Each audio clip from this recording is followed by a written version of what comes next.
I feel like I've done a throat transplant with Bonnie Blue. What? Bro, what are you talking about, man?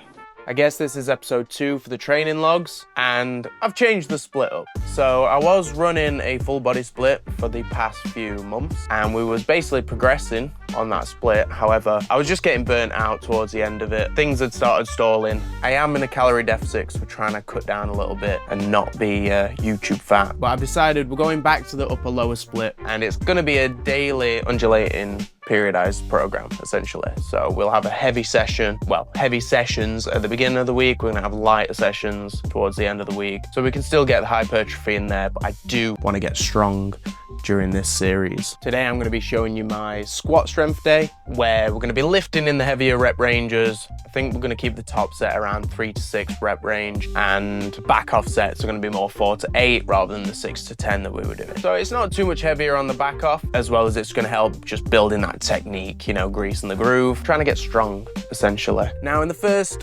episode, I didn't really talk about what this series is fully. So this series is essentially going to be my training logs, just tracking progression, but we're also showcasing the Meatless Method. Now, what the hell is the Meatless Method? Now, I've set up my website, themeatlessmethod.com, and I'm going to aim to have that as the main hub for my work, essentially. So I'm thinking about starting a blog where we're going to be talking about plant-based nutrition, strength training, hypertrophy training, all on a plant-based diet. I'm not preachy. I'm just going to share my experience and share my knowledge that I've gained over the years. This is what the Meatless Method is for, a non-judgmental zone for plant-based living. So as I say, the website is up, themeatlessmethod.com, and we're gonna build that as a hub. Hopefully I can build a community by doing these training logs, as well as I've got my Instagram, which I'm now trying to regularly post on, at the Meatless Method. So without further ado, let's get ready for the gym, and then we'll hit that session.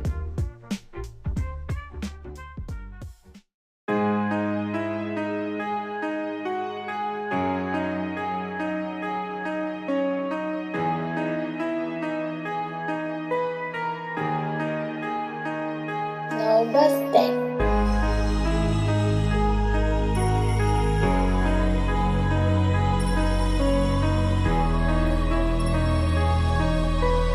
Now, I know what you're thinking, this looks like a funny lower body exercise. My back is an area which I'm wanting to get wider, and I'm also wanting to get a lot better at pull-ups, chin-ups, any pull-up variation. So starting each upper body workout, as well as lower body workouts, I'm gonna be doing 5 sets of 5 on those just to get high frequency and build that back. The working weight is same as last time, so we're at 120 kilograms.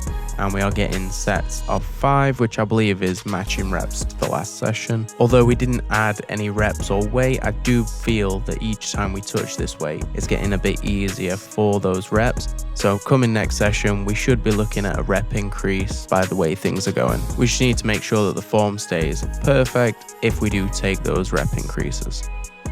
Now, if I'm remembering correctly, I do believe we did 105 for the back off pause sets. Today we went up to 107.5, so just a 1.25 extra on each side. And these pauses always feel really good, to be fair. The position feels strong, feels explosive out the bottom, and given that we increased the weight, if I'm correct, we did match reps for the top end of the range, which is perfect. Now, I do find I always do a bit better in the higher rep ranges with the lighter weight, but I think that's just due to me not spending enough time in those heavier rep ranges, which over the next few weeks, as we start getting into heavy triples and whatnot, that should correct that. But overall, really happy with how the squat sets have been going. Now, moving on into some unilateral work, I've gone with a reverse barbell lunge, and this movement absolutely lights up my glutes, as well as exposes my stability and just basically points out my weaknesses when it comes to single leg movements. Now, I do have terrible dorsiflexion, which I will be trying to improve on with mobility work, but I've always sort of had that issue, which is why I kind of go for the low bar position on the squats, as well as I have this bar in that sort of low bar position for these reverse lunges. Over the few weeks, I may try and go with more of a high bar position on the lunges, but if not, we'll just isolate the quads with a different movement, and we'll keep this as a glute builder, essentially, as well as targeting those stabilizing muscles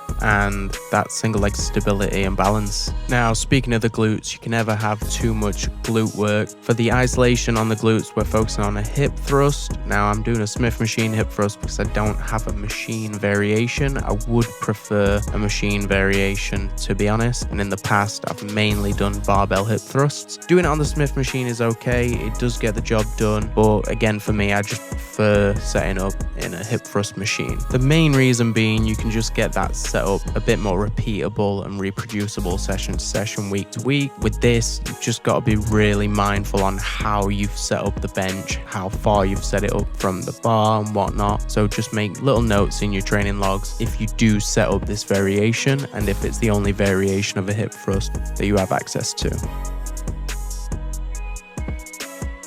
Now the standing calf raise. Now I'm doing it in the Smith machine today. Again, I'm just using the kit that's available in the gym that I'm training in. But a standing calf raise machine, you can also do a calf raise on the leg press and that would also work. This is a straight leg calf raise, which is going to be the gastroc that we are targeting. If you're wanting to hit the soleus, you are going to need a bent knee variation through the week as well. Now I am doing these from a totally aesthetic bodybuilding standpoint, but it will also help with creating stability around the ankle joints and strength in the ankles. So it's definitely worth doing, even if not just for aesthetics. And that brings us into our final movement, a seated hamstring curl, just to finish off the hamstrings. I hope you've enjoyed this video today. It's been a bit different to the last one. We've not had a full-on physique breakdown at the end. Not quite confident enough to be getting the quads out in the studio. After all, this is a leisure club and no one needs to be seeing me in my pants in the studio. If I head out to Rotherham to Ultraflex and do a few sessions there, then we can use the posing rooms and then I'll show you the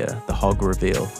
Quad reveal. If you've made it this far, make sure you drop, let's say, quad father in the comments, just so I know how far you made it. Make sure to subscribe for more and drop a like. Probably going to bring these as a weekly thing, not a daily thing. I'm just too busy with work to make this a daily commitment, but we'll have weekly updates. Stay tuned. Peace.